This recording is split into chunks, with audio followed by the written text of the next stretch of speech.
Hello, everyone, and welcome to the Kamen Rider ZO, or ZO, spoiler cast and review. It'll be really interesting to put this up against everything else we've ever reviewed. I'm your host, Dan Video Games, and with me is Bob. Henshin? Dr. Agro. Henshin a Go-Go. And Chris Wolfhard. Some guys really only have like one trick. That's right. This time we reviewed somehow the second Keita Amamiya directed thing, despite us never really reviewing Toku. We went just these two from this one guy. Bye. And then we disappear. Because we did a Blessed Blonde tent for Mechanical Violator. Hakaider. Somehow this ended up this way, and right? I don't know how. I may have suggested this because it's made by the same guy. What? I know. Insane. You can tell. Perhaps because they have functionally identical plots. Oh, so they're both Terminator 2. Yeah. Well, the Awesome. Hakaider's a little bit less. I don't know. Mechanical Violator is a little bit more Terminator 2 because there's even a motorcycle. Yeah, there's a motorcycle. They even do the shot. It's like the ending to Terminator 2. Yeah, they really lean into Terminator 2 there. The thing that really gets me, where it's like, this is the same guy, isn't it? Is when they do giant monster that's stop motion. Because it is kind of stunning the way they do that in Mechanical Violator, where they're just like, and then you enter the dark room like it's an NES boss background sprite. yes. Pure darkness, and then this cool giant stop motion monster. Yeah, this is very similar in that way. There's also the part where the main character like takes the boy's hand and there's like the weird nature montage behind them. Oh my god, that happened to that too? Yeah, that happened in Hakaider also, I'm pretty sure, or something very similar. Oh my god. Yeah, that used to just be a thing we could do. Like, I feel like there's several anime movies that just have that sequence exactly the same. Yeah, that's the truth. It's really good, and I miss it. There's sure a lot of things in this movie that look better than things in modern movies. Yeah. It's true. For example, the opening scene with him strapped to the slab with vines, the God rays look really cool, and I thought, wait, what? Isn't this how the fucking Green Ranger wakes up in Zeo Ranger? Also same director. Oh. That's good. No, that opening scene whips ass. Like, we cut to the pocket watch opening, and I went, oh, so we're doing art, huh? Yeah, I kind of love that this movie's only, 50 minutes? There is no fat on this steak. It was originally supposed to be 90. Yeah, they clearly just cut out literally everything. But leadership didn't have any faith in it, so they cut it to 45 so they could put it with a Super Sentai movie that are 45 minutes long, and they usually air together, like for years and years and years, they would be together at the theater. Like, so you'd go see these two 45-minute movies. That's a neat notion. Although usually they were based on an existing series and not a completely new thing. A little bit harder. Yeah. Like, I'm not saying it was the wrong call, but I feel like anything else, like this movie gave us a scene where a grasshopper crawls up his arm and he gets a vision of where the final fight's going to take place, and he just goes, bet, and we cut to it. Yeah, it's kind of amazing like that. Anything they would have replaced that with would have been lesser. I wasn't sure if, like, that was supposed to be, like, his familiar. It is right? Unclear. Right? Like, he's got grasshopper DNA, so maybe? I mean, like, the professor's sort of like Bran warging at the moment. I'm not sure exactly what all of his abilities are. I love that we get the scene of him being operated on by the professor. He's just like, hey, no, it is not okay to splice human DNA and grasshopper DNA. And I'm like, I love movies that just say the thematic struggle out loud violently while being cut up. Yeah, this movie's incredible.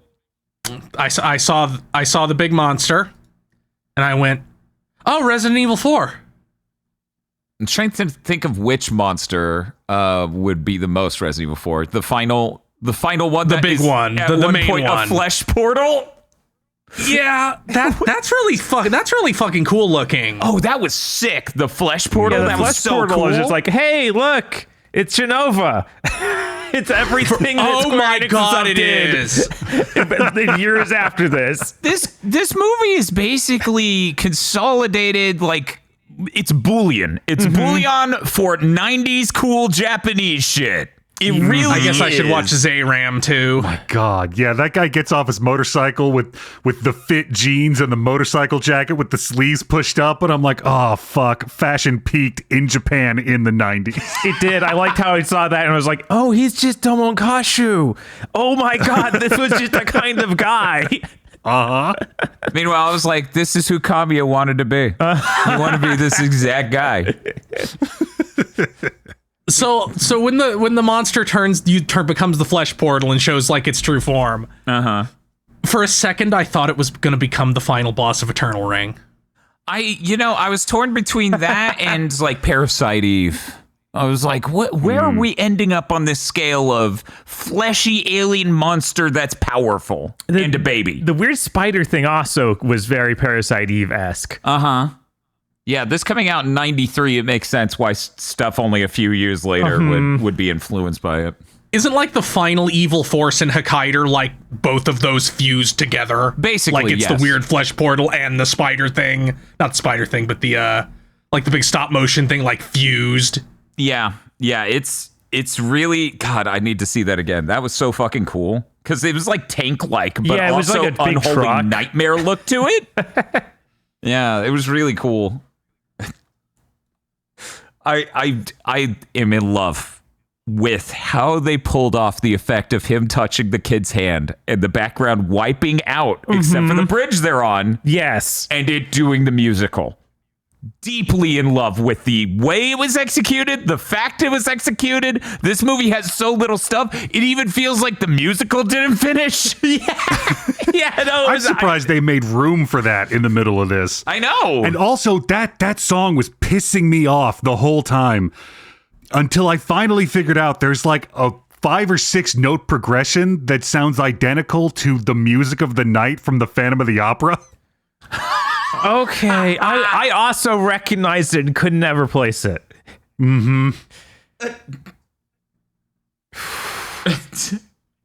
It's an efficient movie with efficient storytelling. I like that we introduced the dojo and their whole squad of people that they know, and they're in like 2 scenes. Yeah, there's probably a little bit more to them before they had to remove half the movie. It's really rare you get to see a Japanese guy with a sweet 80s mustache.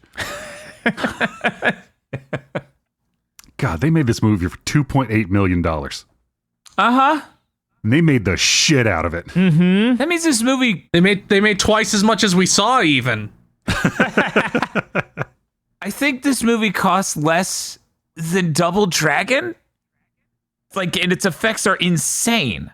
Yeah, And Double Dragon was like an effective use of money for what was there. right. But yeah, they really, it's a tour de force for just visual effects of the era. Like, Yeah. I mean, it's 1993, so it's like, it's some of the best practical effects you can get and some of the goofiest ass CG on the planet. Oh no, he became a Bezier cube. yes. What are we gonna do? We're being attacked by a Winamp skin. We watched this on Blu-ray, so you can just see the wires. There is no attempt to like try and mask them over as effects or something. No, I saw this shit on YouTube. It was like a VHS rip. Yeah, this actually looks cleaner than Hokkaido did. This looks insanely high res. You can see every orifice, every little string and wire hook that is there. Yeah, it's really interesting to see in that fidelity. It's really great to just, there are wires, you can see them. Who gives a shit? Right. That's good. Agro, I have a quick question for you, and this is just for Agro. Agro, should they have turned this movie into an FMV game? I mean, I feel like it would have worked equally well. There's so much of this movie that they just run with, like the whole opening, running with so little dialogue.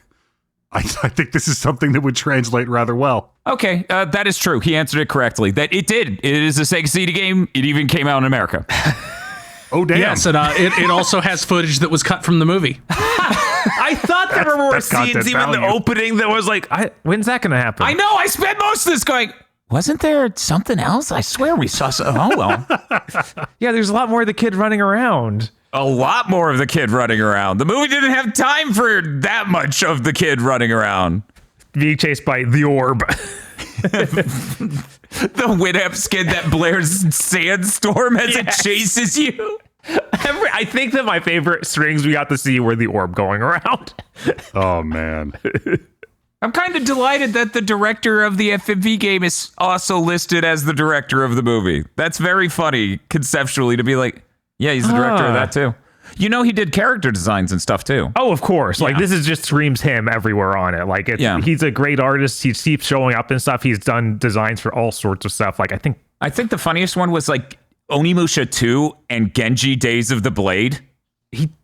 that all fits. Yeah. I was like, okay, that, you know? Because Days of the Blade is the PS3 one, right? Yeah. Because if you look at like some of the exoskeleton things in that, right, you can be like, I sort of see that. Okay, I see. Yeah, you can tell when something's by him. Oh, right. You mentioned this before. He also did Hagane, the Super Nintendo game that's like super rare. Yeah, he did the character designs for that, which you can... I'm just going to post the fucking box art. I feel like even that is enough for people to be like, yeah, okay. Yup. That game is sick. Also, when they did Final Fantasy Tactics shit in Final Fantasy 14, they had him to do the boss designs. Which is interesting because I was like, does he have a tie to Tactics or anything else? No. What? They got him to do this specific thing. I mean, Tactus has a lot of people that turn into horrible monsters, so it would make a lot of sense. Yeah, it was that kind of thing. Bob, you're telling me that Final Fantasy Tactics might have, I don't know, some sort of effect, maybe even a disease that turns people into monsters? I can't believe they stole from ancient Rome. Who am I kidding? Tactics definitely came out before ancient Roman. Yeah. Can you believe I Googled ancient Roman and it did not bring up the video game? Crazy.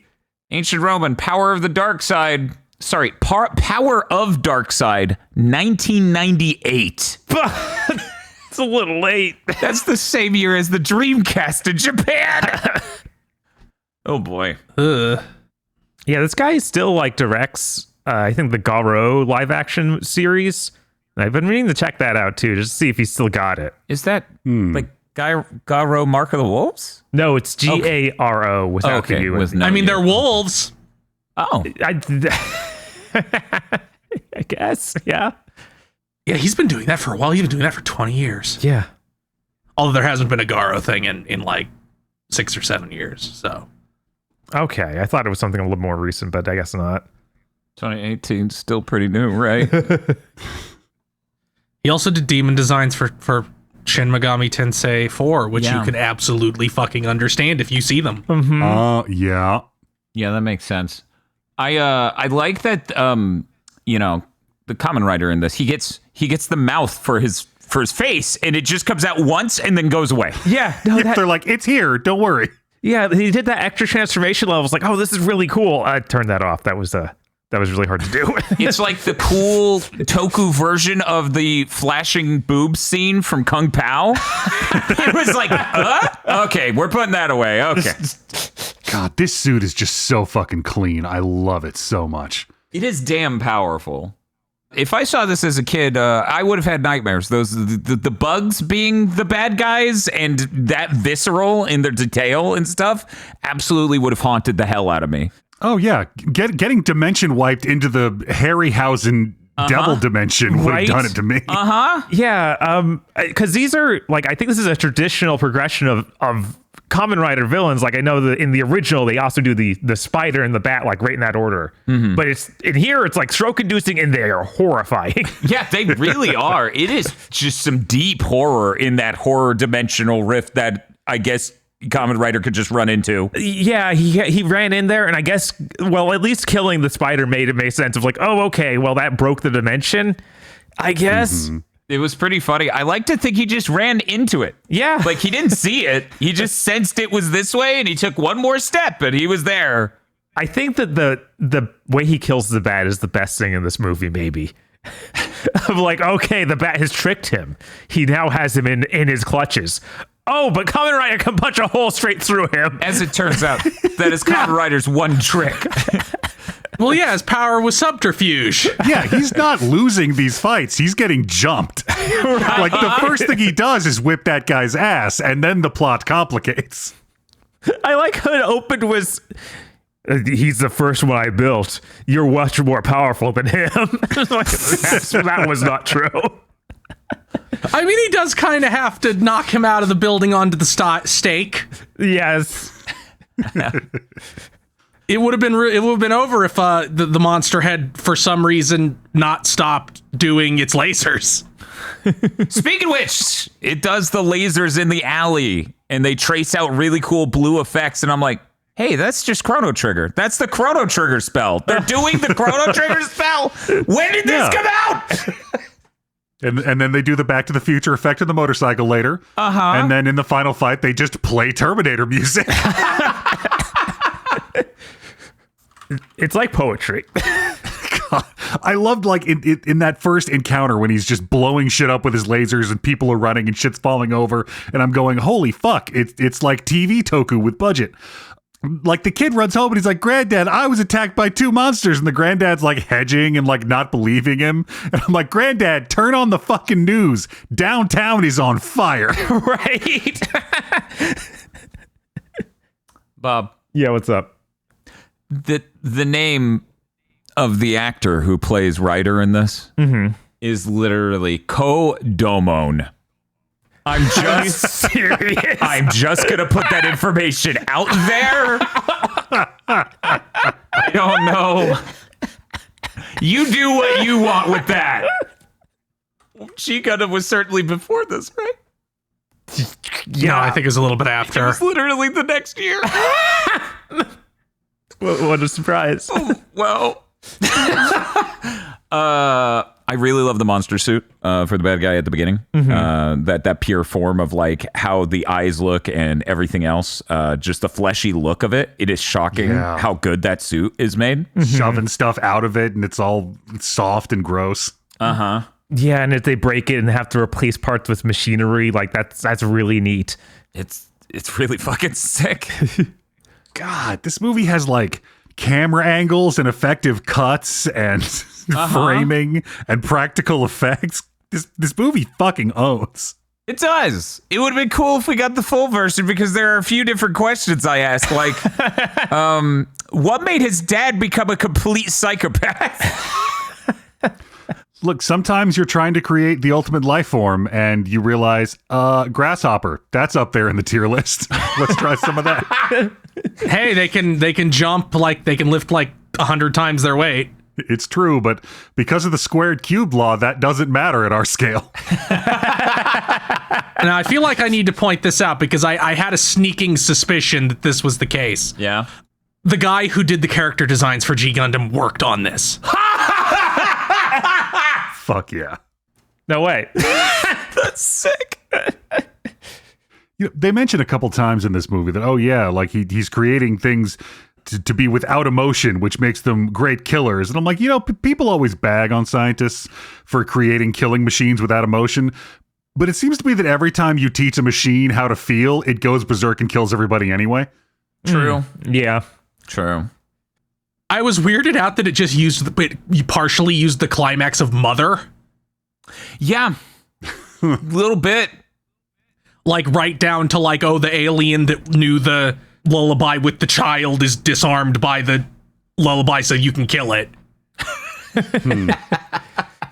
Oh my god, it's an asshole move to carry around a pocket watch that is also a loud as fuck music box.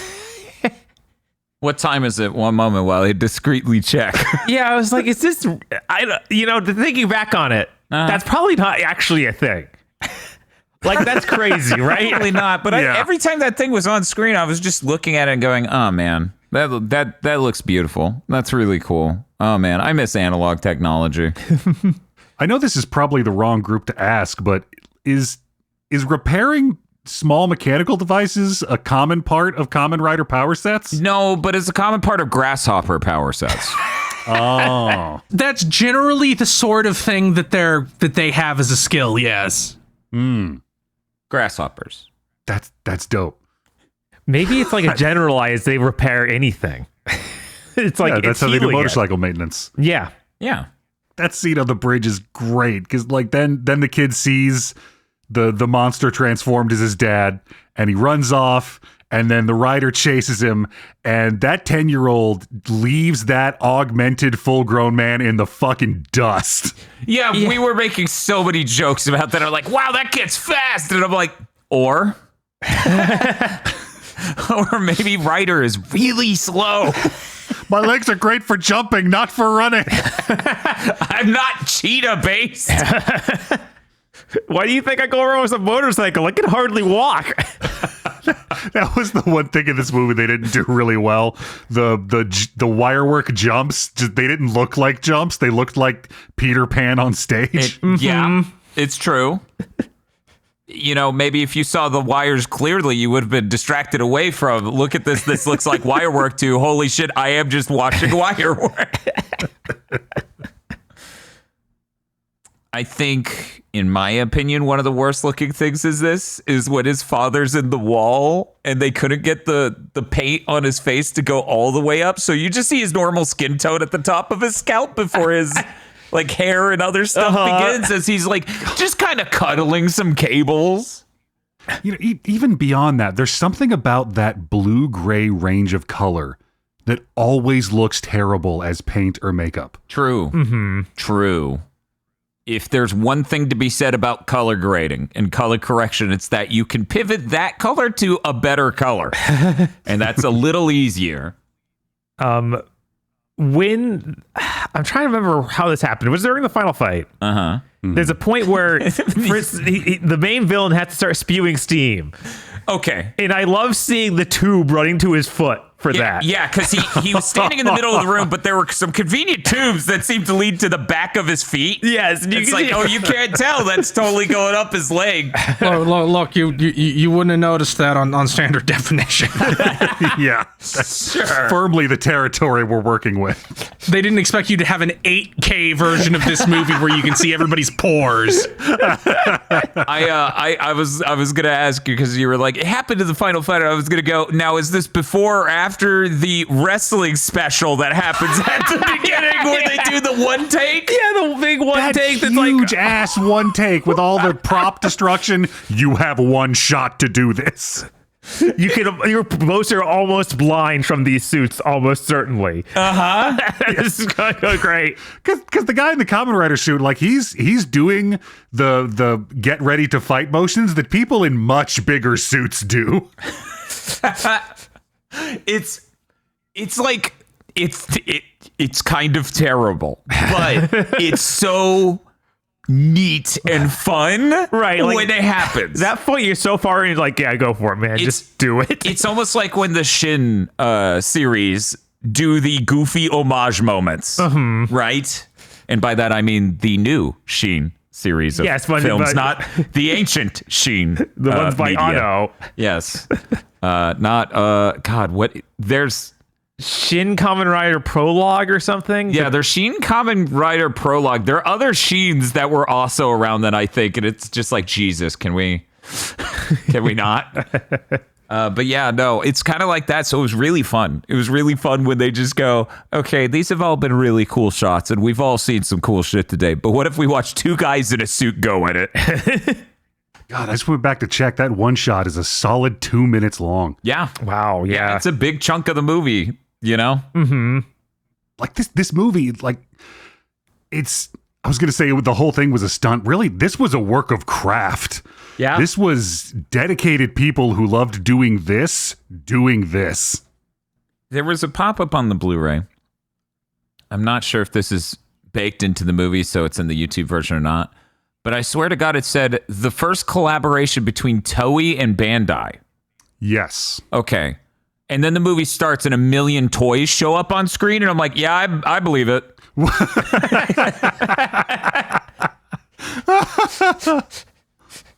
Shit, the fucking tiny actual grasshopper that communicates with them could have even been its own toy. That's true.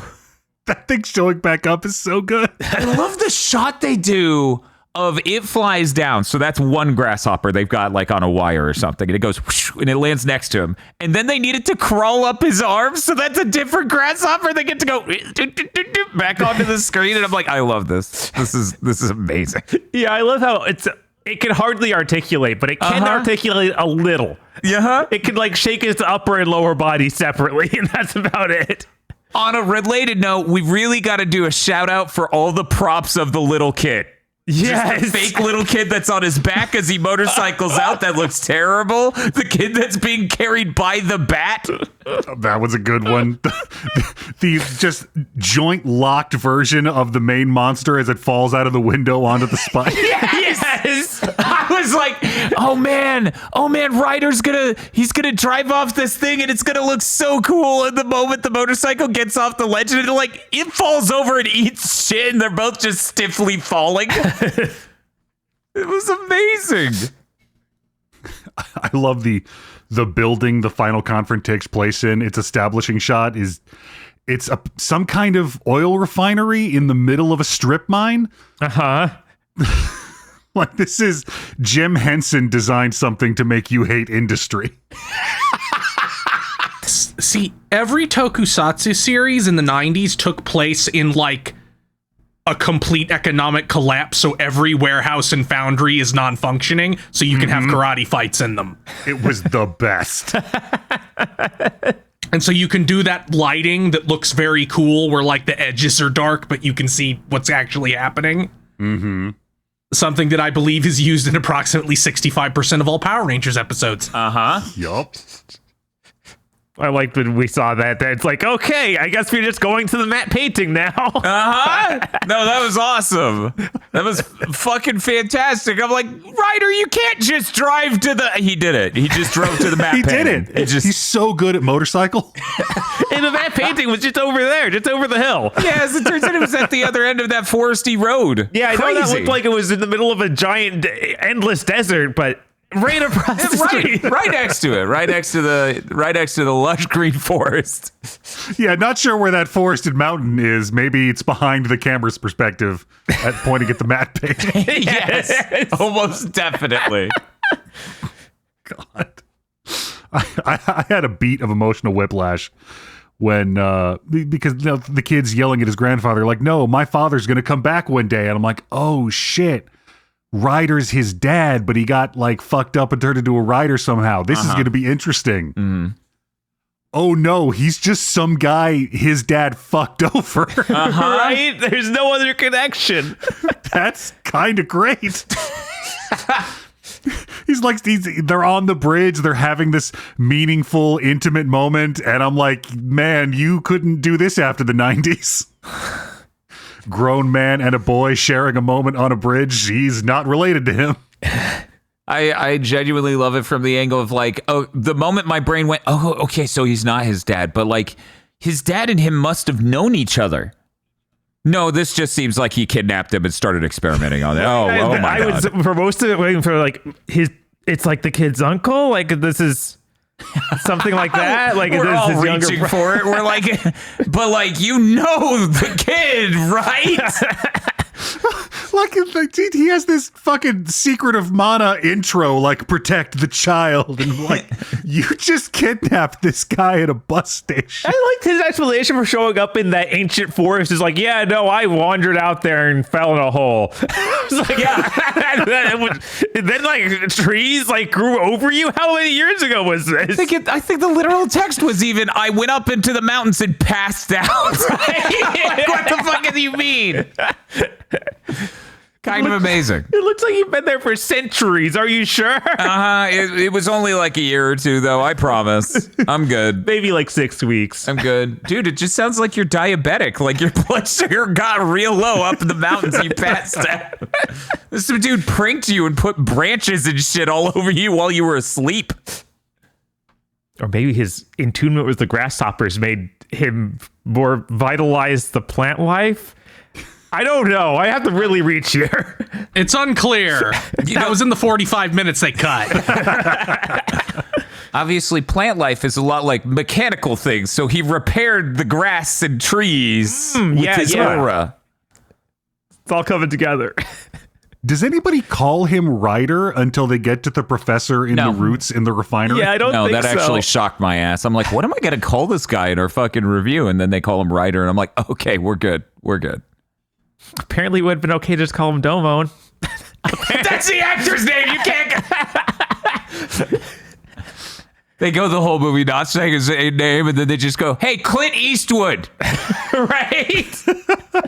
I wonder, between him making the Rider and him making the Winamp skin demon, which he dropped first, the integrating grasshopper DNA or the accessorized motorcycle edition? I think he never intended for the motorcycles to be a part of it, but clearly Ryder just has the ability to turn whatever he wants into a grasshopper themed vehicle. Maybe he already had it. Yeah, maybe this guy was already a motorcycle grasshopper racing man. And he was transformed ironically by the doctor. Jesus. That's the beauty of a 45-minute movie. You can make up whatever you want. And that's pretty great. So I guess the question is, Dan, Bob, has this film ignited a lifelong passion for tokusatsu? No, I stand by just liking this old stuff with cool effects. A lifelong passion for Keita Amamiya's work. That's definitely what I'm figuring Yeah, I feel out. like if you wanted to strike Dan and Bob dead, you could just show them some of the fight scenes from the most recent show that happened in the digital Unreal Engine 5 set, like it's explicitly made in Unreal Engine 5. Real quick, I gotta talk though. Apparently, the director's his directorial debut is a live action movie based on a video game that the Wikipedia article literally goes to state, technically, this released 5 years before Super Mario Bros.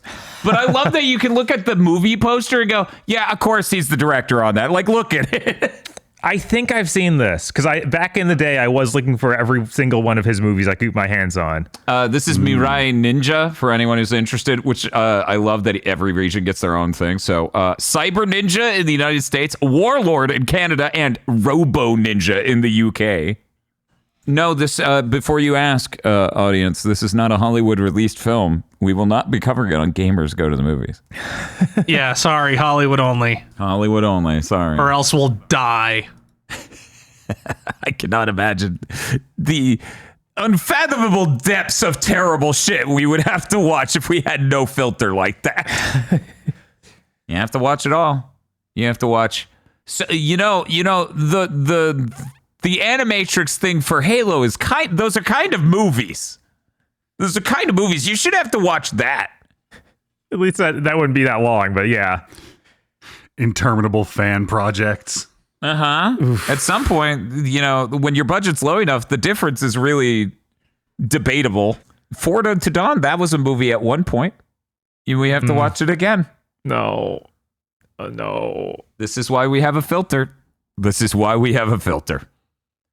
Oh yeah, we totally didn't do the sound at the beginning. No. We just went straight into discussing this because this isn't a real spoiler cast. We just didn't want to give it a different name and get you all thinking that we'll do more Toku. There's no way I'll ever watch Toku again. Okay, I'm bringing Zyram to Blessed Blunted Club. Well, Bob does own that on Blu-ray. Yes. And we already watched it. But I won't talk about it. No. You can't make me. No, you're talking about that's totally different from Toku. One moment. I'm just going to post something, Bob. I'm going to need you to point out what part of this image. When she transforms, she doesn't put a mask on. Okay. That's about all I've got. Got it. Thank you. Yeah, apparently we're just going to, if we're ever going to touch it again, it's just going to be Keita Amamiya. I mean, yeah, he's one of my favorite directors. He does a lot of really cool stuff. That are very, very similarly shaped every single time. Kind of like the Toku Wes Anderson. Kind of. But Zyram has all the fun of exploring a random abandoned city, like a really small town. I mean, it's true. It's true. And that is really fun. And I also like the samurai, the weird samurai and monster or whatever. Yeah, like, that thing's cool as hell. He is really interesting. Definitely like a more, hey, I saw the Predator. What if I made that really weird? Uh-huh. I was going to ask, Bob, have you ever seen Zayram 2? Yes, I have that on Blu-ray as well and haven't rewatched it yet. Just going to leave that up in the air. We're just going to toss all these balls up into the air and then hit stop recording. That's our goal here. Did anyone have any other comments before we get to giving this a score? No, I think we probably talked about it for longer than the movie was. One moment. Nope. Not quite, but close. Not quite. We're getting there, though. Look, there's a lot to break down about how funny it is when the prop boy is riding on his back and it looks like his hair's exploded outward. I also love that this movie features, technically, these are the names of the monsters: Bat, Space Man, and Spider Woman. Yes. Just like Shinobi. Just like Shinobi, exactly what I was going to say. That's awesome. Anyway, let's do it. Gentlemen, we need to give this movie a score. I believe it's 0 to 10. How good did you think these 45 minutes were? I know it took so much from you. What did it give you in exchange for 45 minutes? God, I wish all cinema was this. We're going to start with Dr. Agro. It would be dishonest to say that this is a movie without spot or wrinkle. Having said that, I'm reminded of nothing quite so much as the Bless Blonde Tent Blub episode we did on Commando. This movie is such a pure expression of the emotion evoked by an art form. It is all go, no stop, all the fat cut out, beautiful toku sci-fi special effects, martial arts action crystallized into 45 minutes of whoop ass for your face. 10. Bob. I didn't get to the opening thing, so I guess I'll start with happy grasshopper noises. Yeah, this is incredible. Like, there's just something about it. It has such a strong energy to it. I have to give it a 10. It again, like Edgar said, there's things missing. It's not the perfect movie, but in many ways it is the perfect movie. Chris. I'm going to give it a 9 because while everything that Bob and Agro said is true, Hakaider has every single thing in this movie in it and maybe a little better in a lot of cases. So that's a 10. This has to just be a 9. I mean, I'm kind of here with Chris. I do think you get something out of having a location called, if I remember correctly, Heaven City. I think it was Jesus City or Jesus Town. Yeah, I think it was Jesus City. Jesus Town sounds right. Jesus Town sounds hilariously wrong and should never be the correct thing, but... Right, that's why it's so great. Look, there could be two kings is my point. It also has Richard Epcar putting in an incredible performance. Oh, that's true. But yeah, you have really strong dialogue like the "if you are justice, then I am evil" and the fire exploding in his hand. Uh-huh. Yeah, like, that movie is... I wish it didn't exist, so that way I could be like, yeah, this is probably a 10. But that thing is wild.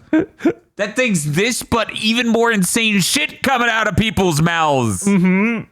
And even more, hey, you know what's cool? Terminator 2, you know what else is cool? Something that made me watch this Final Fantasy VII. You know, I feel like maybe, just maybe.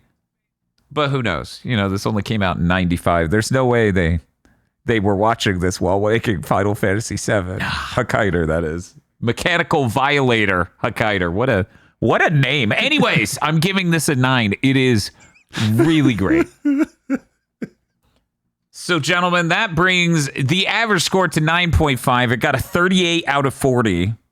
Yeah, I think this is pretty recommended. And it is on YouTube. Yeah, you can just watch it. It's free. You can just watch it. Now, will you get to see the wires? Unfortunately, no. Not as easily. Not as easily. I bet you could still notice the pump pipe going up his leg for the steam. If you're but looking for it. God, the steam having like cued moments that he was trying to react to, because it goes out of the left side of his head, then the right side of his head, and then the top of his head. Mm-hmm. That was real fun. That was real funny. This was a great time. Now never ask me for Toku again. The executive producers for this month's GigaBoots videos are Spaceman Spiff, Red Blaze 27, Brendan O'Sullivan, Cooper Tank, BN12, and Rado. Thank you very much to our executive producers, and also these guys. If you want to become an executive producer or a normal patron, head on over to patreon.com/gigaboots today.